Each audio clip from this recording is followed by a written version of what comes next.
C'est l'heure de notre rendez-vous à la ferme et cette semaine, je suis désolé pour tous les habitants de l'Auvergne, nous ne leur ferons un peu moins de pub. Nous ne sommes pas à Boissé. Fanny Agostini est à Paris et pourtant elle n'est pas dans le studio ici.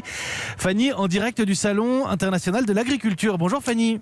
Bonjour Mathieu, oui, à la porte de Versailles. Et avec vous, c'est pas très loin d'ici, j'espère qu'on va quand même pouvoir se croiser, on se voit peu dans l'année. Nous allons pouvoir parler d'agriculture avec vous toute la semaine, bien sûr. Vous souhaitez ce matin mettre en lumière un besoin précis dans le domaine de l'horticulture. Arrêtons d'importer massivement des fleurs qui pourraient être produites localement.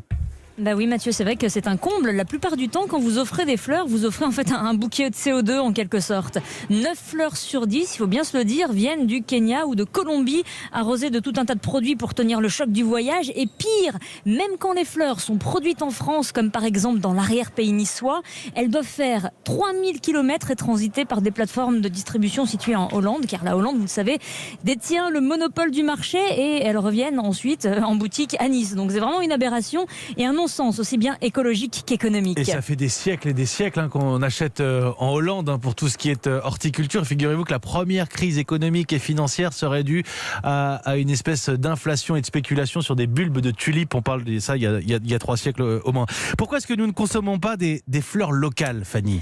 Tout simplement Mathieu, parce que les circuits courts dans l'agriculture, même si on en parle beaucoup, de manière générale, ça ne représente pas encore un très très gros pourcentage, en particulier pour l'horticulture, justement l'horticulture française, qui est en déclin de plus de 70% depuis 40 ans. Nous avons en fait manqué d'organisation logistique et de suffisamment de coopération entre les acteurs de la filière pour maintenir une production et une consommation locale. Voilà l'explication.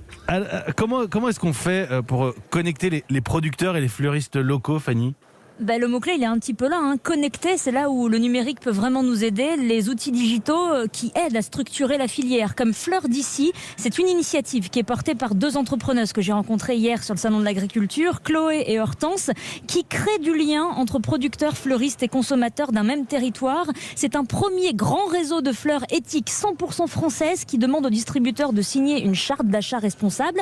Une collaboration de vraiment tous les acteurs de l'horticulture qui pourrait devenir un de nos fleurons et qui devrait servir vraiment d'exemple pour être dupliqué à tous les autres secteurs de la production agricole. Car oui Mathieu, les circuits courts à grande échelle, c'est possible.